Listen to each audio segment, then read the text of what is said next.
मैं जिक्र कर रहा था कि पश्चिमी दार्शनिक हुए हाइडेगर नाम के 20वीं शताब्दी की शुरुआत में ही जर्मनी की बात है, जब जर्मनी विश्व युद्धों की दुनिया में आ गया था, उस समय की बात है।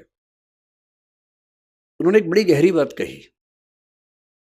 उन्होंने कहा कि हम लोग जिंदगी जीते रहते हैं, किसी से लड़ते हैं, किसी से प्यार करते हैं, फिर झगड़ा करते हैं, लड़ते हैं, सफल होते हैं, किसी को हराते हैं, किसी से हारते हैं, हारते हैं तो नफरत पाल लेते हैं, हराते हैं तो ये भाव मन में आता है कि मैंने हरा दिया, मैं विजेता हूं।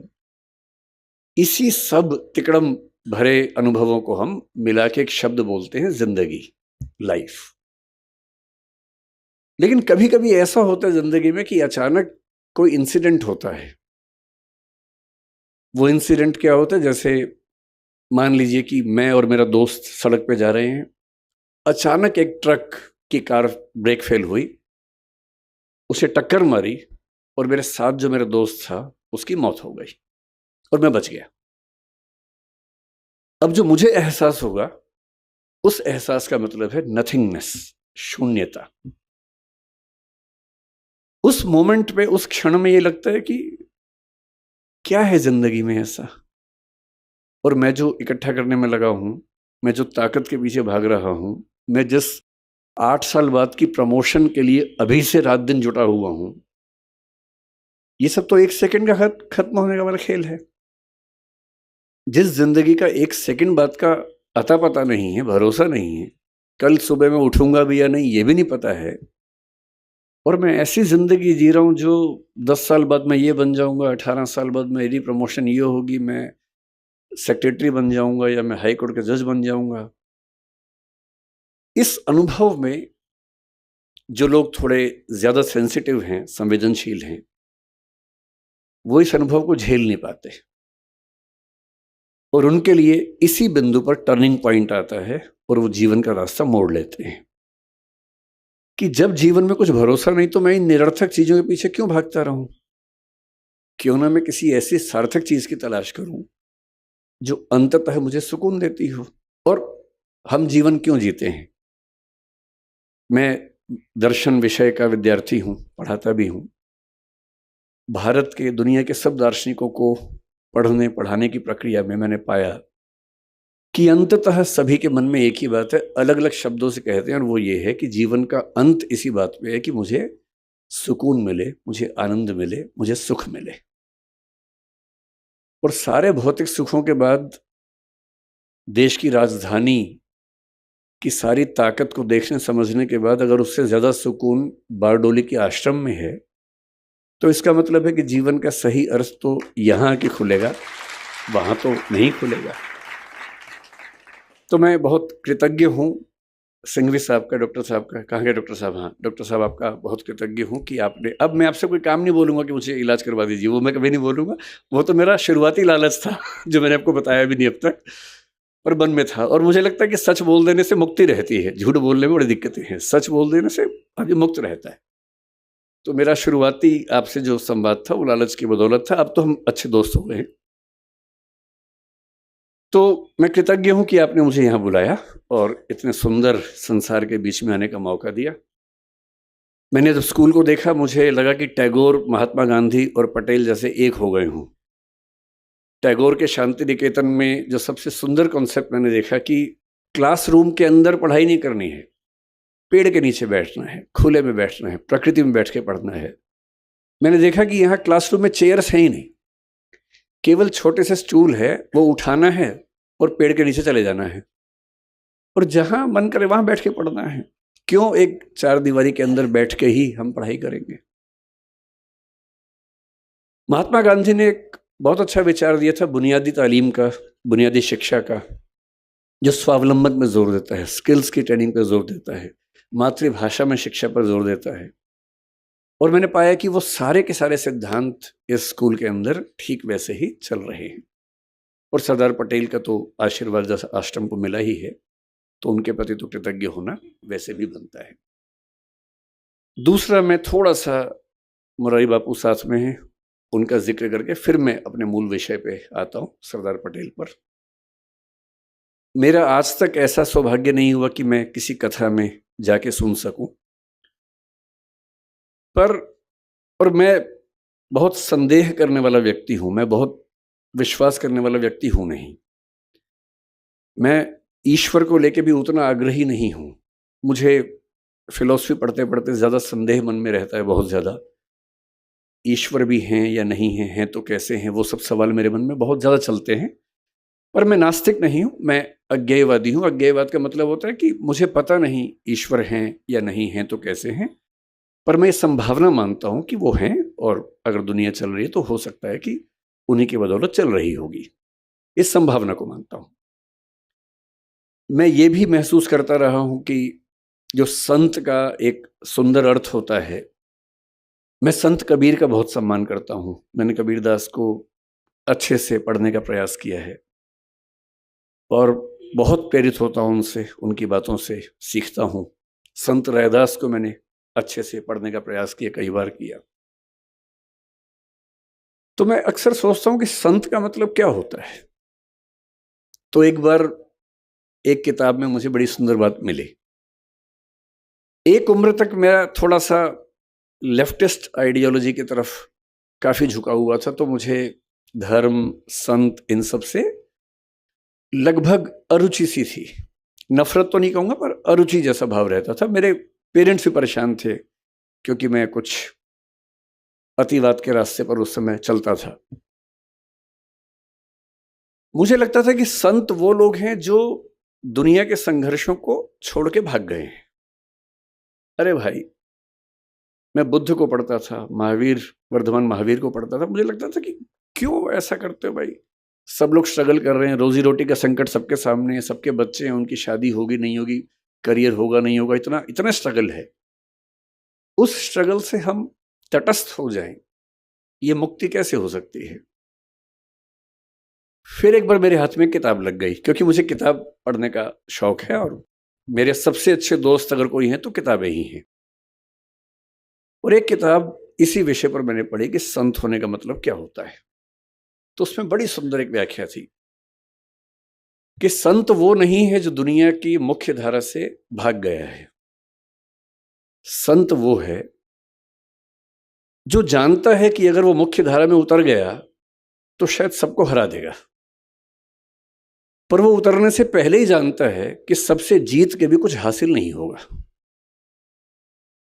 और इसी बात को कुछ और लोगों ने दूसरी भाषा में कहा, the most interesting thing about the rat race is that even if you win you are still a rat. चूहों की दौड़ की सबसे रोचक बात यह है कि अगर आप जीत भी जाएं तो भी चूहे ही रहते हैं। और जिससे समझ लिया कि चूहा होना ही नहीं है, तो चूहों की दौड़ में दौड़कर किसको जीत के दिखाना है? अगर मैं जीत के दिखा भी दूं, अगर मैं जीत के दिखा दूं, किसको दिखाना है? क्या कोई इतना महत्वपूर्ण है कि उसको दिखाने के लिए मैं अपने 10 साल खराब कर दूं या 20 साल खराब कर दूं? क्यों दिखाऊं?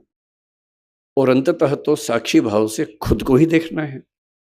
और यदि मैं अपनी चेतना के सही रास्ते पे नहीं हूं, तो दुनिया की नज़र में कितने भी सही रास्ते पे हूं, वो सही रास्ता कैसे हो सकता है? मेरा सही रास्ता तो मेरी चेतना, मेरी अंतरात्मा तय करेगी।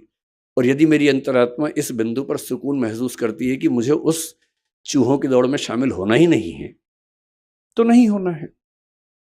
और मैं कल से, मुझे डॉक्टर सिंघवी साहब ने कई जिक्र किए बापू के, कि कैसे उनकी कथा में लोग, और गुजरात के लोग कितने दानी हैं वो भी पता लगा। सूरत के बारे में विशेष रूप से पता लगा कि 50 करोड़ 100 करोड़ का दान हुआ, एक अस्पताल बन गया। फिर कथा हुई, फिर 125 करोड़ का दान हो गया, इससे एक और अस्पताल बन गया। इतना कंट्रीब्यूशन तो बड़े बड़े मंत्री, नेता और आईएएस नहीं कर पाते हैं। तो उससे लाख गुना अच्छा है कि हम संत बन के ही अपना काम करें और समाज के लिए जो कर सकते हैं वही करें। तो मैं बापू बहुत कृतज्ञ हूँ कि मैं तो इस लालच में था कि मैं ज़्यादा सुनूंगा, पर मुझे बताया गया कि मुझे सुनाना ज़्यादा है, सुनना कम है। ये वैसे ज्यादती है, बहुत बहुत ज्यादती है आपकी कि मुझे ज़्यादा समय दिया आपने और बापू कम बोल रहे हैं।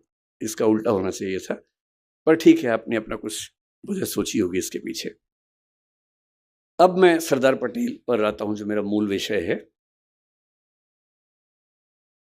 सरदार पटेल के बारे में आजकल जब लोग बोलते हैं तो एक अजीब सा भाव बहुत प्रचलित हो गया है कि जब तक हम महात्मा गांधी और नेहरू जी की 4 बुराइयां ना कर दे, लोग वो सोचते हैं कि पटेल की तारीफ हो नहीं पाई ठीक से। तो मैं उस तरह का आदमी नहीं हूं, मैं पहले स्पष्ट कर रहा हूं। आप अगर ये उम्मीद कर रहे हैं कि मैं गांधी जी को 4 लाइनें सुनाऊंगा और नेहरू जी के बारे में 4 गलत बातें बोलूंगा, मैं ऐसा नहीं करूंगा। मेरा मानना है कि एक बहुत बड़ी लड़ाई एक व्यक्ति नहीं लड़ता है, एक टीम लड़ती है। और टीम में हर व्यक्ति का अपना चरित्र होता है, अपना व्यक्तित्व होता है, अपनी भूमिका होती है। हम ये नहीं कह सकते कि एक ही व्यक्ति पर्याप्त था, बाकी सब यूं ही थे, ऐसा नहीं। सबकी अपनी अपनी महत्ता थी, अपनी भूमिका थी। एक बहुत बड़े रंगमंच पे हर व्यक्ति का अपना किरदार होता है और उस किरदार को करीने से निभाना, यही उसकी महानता होती है।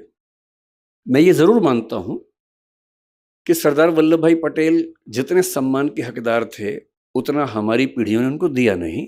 ये हमारी पीढ़ियों पर लानत की बात है, ये मैं ज़रूर मानता हूँ और ये हमें सुधारना चाहिए।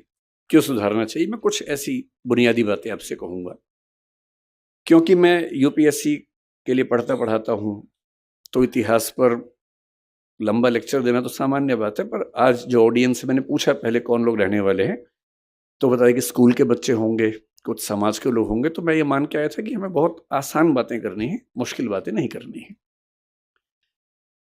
मुझसे कोई पूछे कि सरदार पटेल को आप किस रूप में देखते हैं, बल्कि आज से 4-5 साल पहले मेरी माताजी का देहांत 2018 के अंत में हुआ, नवंबर में।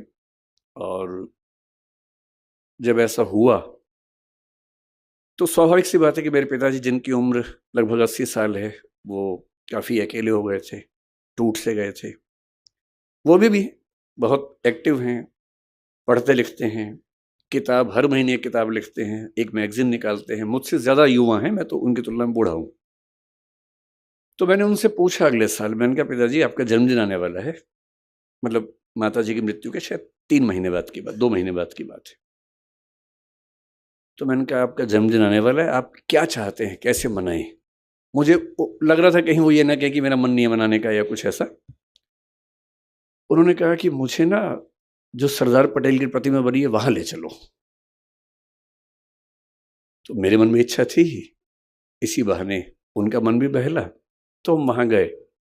और वहां जो बच्चा उस समय एसडीएम था, उसने बड़ा सहयोग किया। आज वो बल्कि आया भी है, शायद मुझसे मिलने भी मिलेंगे मुझे, वो थोड़ी देर में आएंगे। मेरे बड़े अच्छे दोस्त बन गए वहां उस दिन सब लोग।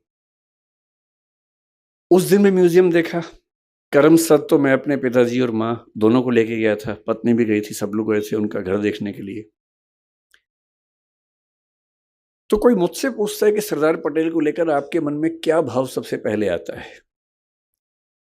मेरे मन में एक ही भाव आता है कि नेतृत्व का जो गुण किसी व्यक्ति में सबसे बेहतर हो सकता है, सबसे बेहतर हो सकता है, उसकी साक्षात मूर्ति देखनी है तो मैं सरदार पटेल को याद करूंगा। अगर मुझे किसी एक व्यक्ति का नाम बोलना हो तो सरदार पटेल का नाम बोलना चाहूंगा।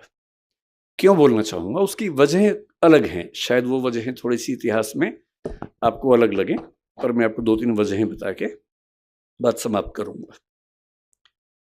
और क्योंकि मुरारी बापू हैं, राम कथा वो करते हैं, तो मैं बीच बीच में भगवान राम का जिक्र भी लाऊंगा, ताकि थोड़ा सा पर्सपेक्टिव और सही तरीके से हम समझ सकें। भगवान राम के बहुत सारे रूप हैं। वाल्मीकि के रामायण में अलग रूप है, भवभूति के उत्तर रामचरित में अलग रूप है। उसके बाद गोस्वामी तुलसीदास ने जब लिखा रामचरितमानस, उसमें काफी नया रूप वो लेके आए। और जो अवतारी राम थे वो मर्यादा पुरुषोत्तम राम बनकर हमारे सामने आए। और जिन राम को हम जानते हैं वो आमतौर पे गोस्वामी तुलसीदास ने जिस राम के चरित्र का निर्माण किया, उनको हम ज्यादा जानते हैं। मैं हिंदी साहित्य का विद्यार्थी भी हूँ, हिंदी साहित्य में उसके बाद भी चीजें होती रही हैं। 20वीं सदी की शुरुआत में महात्मा गांधी के समय में ही मैथिली शरण गुप्त ने साकेत लिखा, उसमें राम का नया रूप सामने रखा, जिसमें वो प्रश्न कर रहे हैं, राम तुम ईश्वर हो मानव नहीं हो क्या, या राम तुम मानव हो ईश्वर नहीं हो क्या? और वो कह रहे हैं कि हे राम, इस देश को मत भूलना, राम तुम्हें यह देश न भूले, धाम धरा धन जाए भले ही, यह अपना उद्देश्य न भूले। और भगवान राम राष्ट्रभक्त नायक के रूप में उभरते हैं साकेत नाम की रचना में 20वीं सदी की शुरुआत में। फिर 1936 में हिंदी के सबसे बड़े कवि निराला राम की शक्ति पूजा एक कविता लिखते हैं। वहां फिर राम का एक नया चेहरा सामने आता है, बहुत ही उदात्त स्वरूप, सबलाइम स्वरूप, गरिमा से भरा व्यक्तित्व। फिर आज़ादी मिलने के बाद नरेश मेहता ने एक और पुस्तक लिखी, संशय की एक रात। वो राम के एक और रूप को सामने लेके आता है, जिसमें राम को दुविधा है, और एक बड़े व्यक्ति को दुविधा होनी चाहिए। उनको दुविधा ये है कि सीता की मुक्ति तो मेरी निजी लड़ाई है, मेरी पत्नी का अपहरण हुआ तो लड़ना मेरा धर्म बनता है, लेकिन उस लड़ाई में मैं इस पूरे समाज को, पूरी सेना को झोंक दूं, ये उचित है या अनुचित है? और रात भर वो इस दुविधा में रहते हैं, और उसके बाद उनको इस प्रश्न का सही उत्तर मिलता है, और उसी बिंदु पर संशय की एक रात पूरी कविता समाप्त होती है। तो मुझे जो पूरी भारतीय परंपरा में एक सबसे महान आदर्श नजर आता है अलग अलग रूपों में, वो भगवान राम का है। और मैं महसूस करता हूं कि जब हम पटेल को समझें और थोड़ा सा दोनों व्यक्तित्वों की तुलना करके समझें, तो बात और गहरे से हम महसूस कर सकते हैं कि पटेल का पटेलत्व राम के रामत्व के कितना नजदीक है, इन दोनों में कितनी गहरी समानताएं हैं। एक प्रसंग से बात शुरू करते हैं, जिस प्रसंग पर लोग नाराज रहते हैं, पर मैं यहाँ नाराजगी जाहिर करने नहीं आया हूँ। मैंने आपसे पहले ही कहा कि मैं ना नेहरू जी के बारे में एक गलत वाक्य बोलूंगा, ना गांधी जी के बारे में बोलूंगा, और पटेल जी को महान होने के लिए इसकी जरूरत नहीं कि हम किसी को नीचा करके दिखाएं, वो वैसे ही बहुत बड़े हैं, किसी को मैं छोटा क्यों करूँ उसके लिए, है ना।